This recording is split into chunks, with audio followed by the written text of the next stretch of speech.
Atenção, alunos dos 7º anos, fiquem ligados. Vamos iniciar mais uma aula de ciências. Bom dia, meus amores. Nós vamos hoje iniciar mais uma aula de ciências. Lembrando que na aula anterior nós trabalhamos um pouco sobre o conceito de biodiversidade e vocês já me mandaram aí as atividades, né? Eu já mandei o retorno. E hoje nós iremos dar continuidade nos nossos conteúdos falando um pouco sobre a adaptação dos seres vivos, ok? E o objetivo da nossa aula vai ser aí listar as principais características adaptativas dos seres vivos, relacionando aí a alimentação, a propagação das espécies e entre outras características que nós iremos trabalhar ao longo da aula de hoje, ok? Muito bem. Quando a gente fala sobre a adaptação dos seres vivos, nós não podemos deixar de considerar a questão da alimentação. Todo ser vivo, ele está adaptado a se alimentar. Logicamente que sem essa alimentação não tem como ele sobreviver. E aqui eu trouxe 3 imagens que representam pra gente um pouco dessa alimentação, certo? Na primeira imagem aqui, vocês podem observar o beija-flor. O beija-flor, ele tem o seu bico adaptado para poder ir lá na florzinha, né? Retirar o néctar e se alimentar. Isso é uma adaptação para que ele possa aí conseguir sobreviver. Temos também aí a imagem de um tamanduá.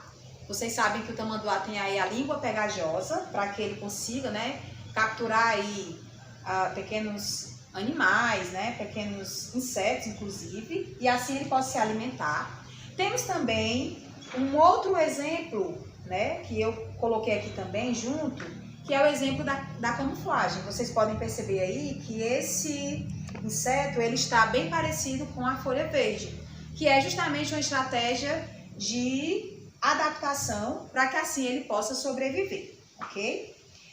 Uma outra característica, uma outra adaptação que os seres vivos apresentam é a sobrevivência. Então, para sobreviver, eles vão aí fazer o que for necessário. Na primeira imagem, nós temos, né, o guepardo ali correndo aí atrás da sua presa. E a presa, para não servir aí de alimento para esse guepardo, ela tem que correr o máximo possível.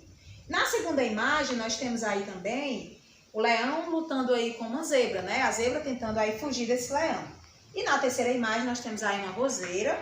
E essa roseira também podemos perceber que ela contém aí alguns espinhos. E que esses espinhos servem para afastar aí os herbívoros, os animais herbívoros, que são os animais que se alimentam apenas de plantas, ok?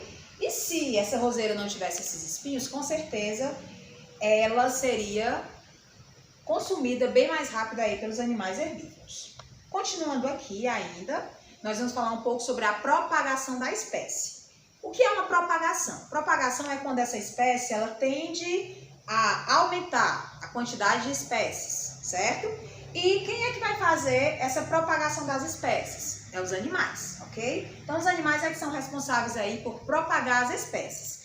É por isso que todas as plantas frutíferas, né, que entram aí no grupo das angiospermas, elas têm essa capacidade de produzir frutos deliciosos, né, vistosos, bonitos, para que assim esses animais possam ir até essa planta, se alimentar desses frutos e assim, quando esses animais saírem do seu local de origem e forem aí para outros locais, nós vamos perceber que eles vão defecar e nessas suas fezes irão sair essas sementes intactas e se essas sementes encontrarem aí um local fértil, elas vão sim conseguir aí germinar uma nova plantinha, ok? E aí eu trouxe aí algumas imagens que representam pra gente essa questão da propagação da espécie. Um outro tipo de propagação da espécie, eu trouxe aqui a questão do vento. Algumas plantinhas têm aí, são bem leves, né? Nós podemos considerar assim, são bem leves. E isso aí vai facilitar a questão da dispersão, né? Então o vento aí, ele é um grande dispersor de sementes, logicamente, quando eu tenho aí uma semente leve. Isso aí, o exemplo que eu trouxe para vocês é da folha dos frutos do dente de leão, né? Que é uma plantinha que tem, ok? E na segunda imagem nós temos aí os carrapichos, que também são, né? Apresentam aí, na verdade, esses carrapichos são uma espécie de sementes e ao entrar em contato aí com os animais, quando eles encontrarem aí um outro local, esses carrapichos vão conseguir aí se adaptar e, logicamente, gerar aí uma nova plantinha. ok? Uma outra adaptação é a interação com os outros seres vivos. Todo mundo aqui já conhece o filme Procurando Nemo, né? Inclusive é uma imagem do filme.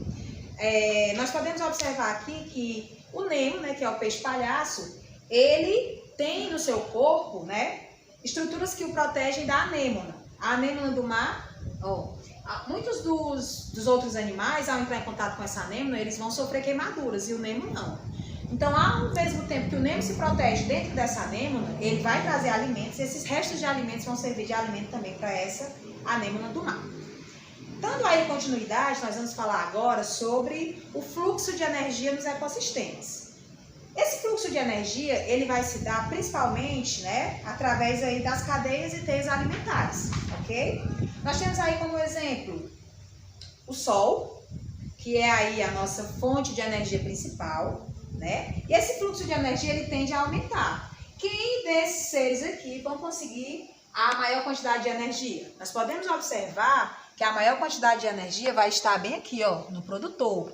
Ele vai obter aí a maior capacidade e a maior energia. Automaticamente vai transferindo para os outros seres, ok? Então esse fluxo de energia, ele tende a diminuir ao longo que essa cadeia alimentar vai aí crescendo, ok?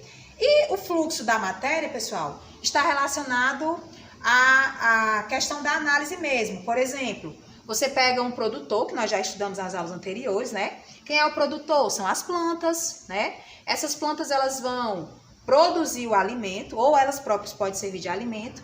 Temos aí o consumidor primário, consumidor secundário, consumidor terciário e assim por diante. Esse fluxo da matéria, na verdade, ele tende aí a circular, a se renovar, como nós podemos perceber, ok? Inclusive, esse segundo slide traz pra gente, né? Ó, como circula a matéria no ecossistema? E aqui nós podemos analisar, né? Que ela